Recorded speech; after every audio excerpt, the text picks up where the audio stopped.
Assalamualaikum warahmatullahi wabarakatuh. Kali ini saya akan membahas tentang mengklasifikasi makhluk hidup dan benda tak hidup. Nama saya Ainun Nufus, NIM saya 1906411000064, kelas 4B, jurusan Pendidikan IPA, Fakultas Pendidikan, Universitas Trunojoyo, Madura.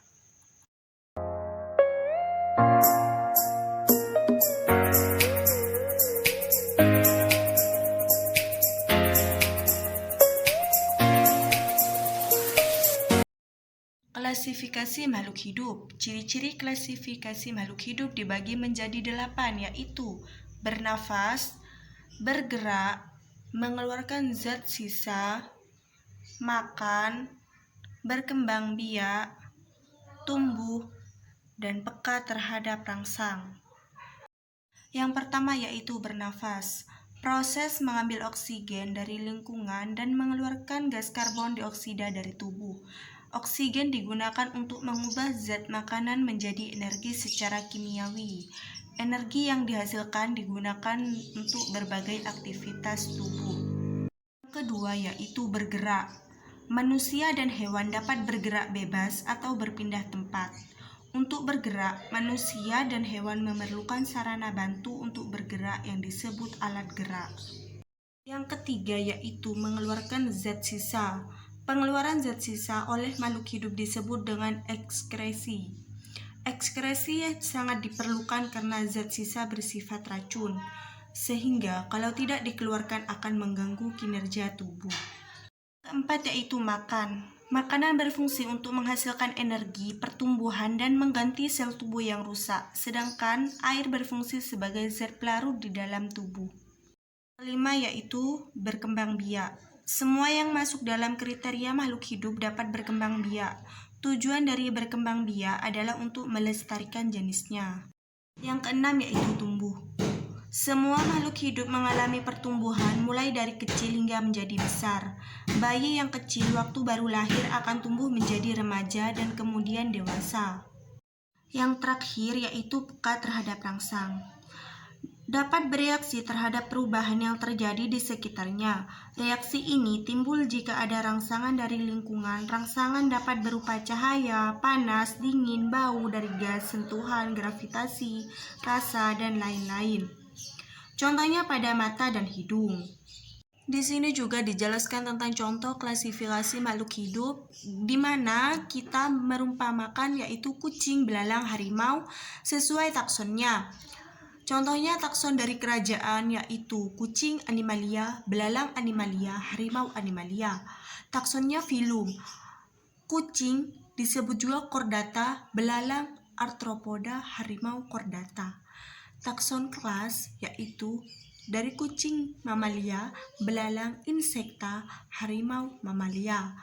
Takson bangsa pada kucing yaitu Carnivora, belalang Orthoptera, harimau Carnivora.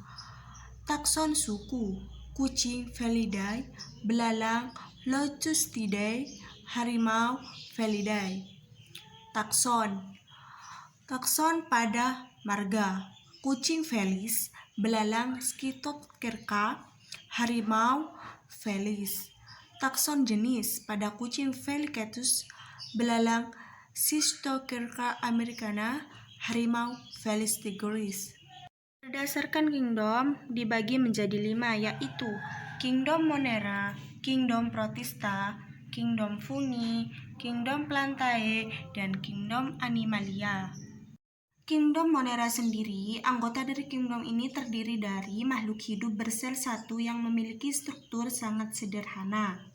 Kedua yaitu kingdom Protista. Kingdom Protista ini dibagi antara makhluk hidup bersel satu atau bersel banyak. Bisa menyerupai tumbuhan, menyerupai hewan, dan menyerupai jamur. Pada kingdom Protista yang menyerupai tumbuhan itu adalah Euglena, yaitu memperoleh makan dengan cara fotosintesis. Kingdom Protista ada yang menyerupai hewan, contohnya Paramecium. Pada kingdom Protista juga ada menyerupai jamur, yaitu memperoleh makanan dengan memakan organisme lain, contohnya jamur lendir.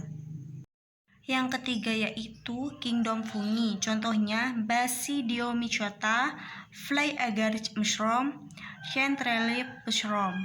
Kingdom plantae atau kingdom tumbuhan menyerupai organisme multiseluler dan eukariotik, dapat melakukan fotosintesis sehingga tumbuhan bersifat autotrof.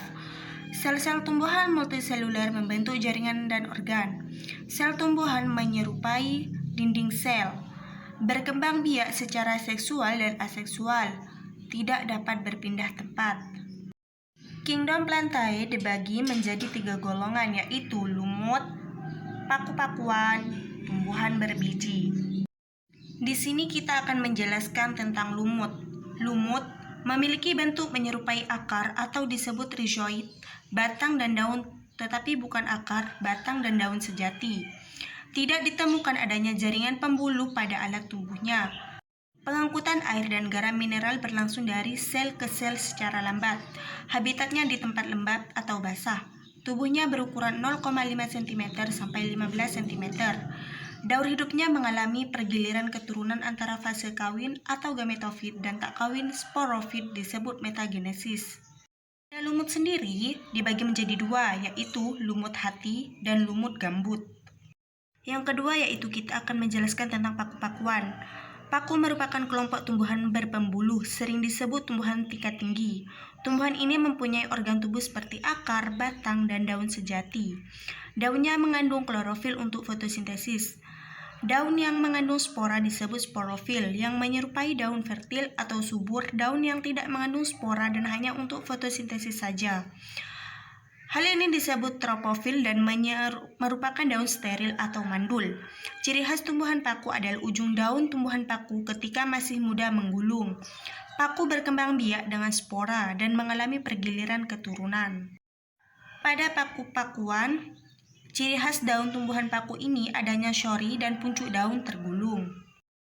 Yang terakhir yaitu kingdom Animalia. Kingdom Animalia dibagi menjadi 2, yaitu 1. Avertebrata, yang kedua vertebrata. Kingdom Animalia yaitu bersel banyak, tidak berklorofil, cara makan heterotrof, yaitu memanfaatkan organisme lain sebagai makanan. Sel-sel hewan tidak mempunyai dinding sel, mempunyai jaringan yang terorganisasi dengan baik ke dalam organ dan sistem organ, mempunyai kemampuan berpindah dari satu ke tempat yang lain. Pada Kingdom Animalia, contohnya seperti kecoa, kupu-kupu, dan laba-laba, bekicot, atau siput. Pada kingdom vertebrata sendiri, yaitu contohnya seperti ikan, kucing, ular, katak, dan burung kakak tua. Yang kedua yaitu klasifikasi benda tak hidup. Ciri-cirinya seperti 1. Tidak bergerak, 2. Tidak mengadakan metabolisme, yang ketiga tidak melakukan reproduksi, yang keempat tidak ada tanggapan terhadap rangsang. Pada klasifikasi benda tak hidup dibagi menjadi 2, yaitu 1. Benda alamiah, 2. Benda buatan manusia. Contoh pada benda alamiah yaitu batu, pasir, udara, dan logam. Selain benda alamiah, terdapat juga benda buatan manusia. Contohnya yaitu pensil, mobil, ban mobil, dan seterusnya. Misalnya pada pensil. Pensil terbuat dari bahan karbon. Nah, benda-benda tersebut ada yang bersifat kompleks dan ada yang bersifat sederhana. Nah, contohnya seperti mobil. Mobil memiliki sifat yang kompleks. Mengapa demikian?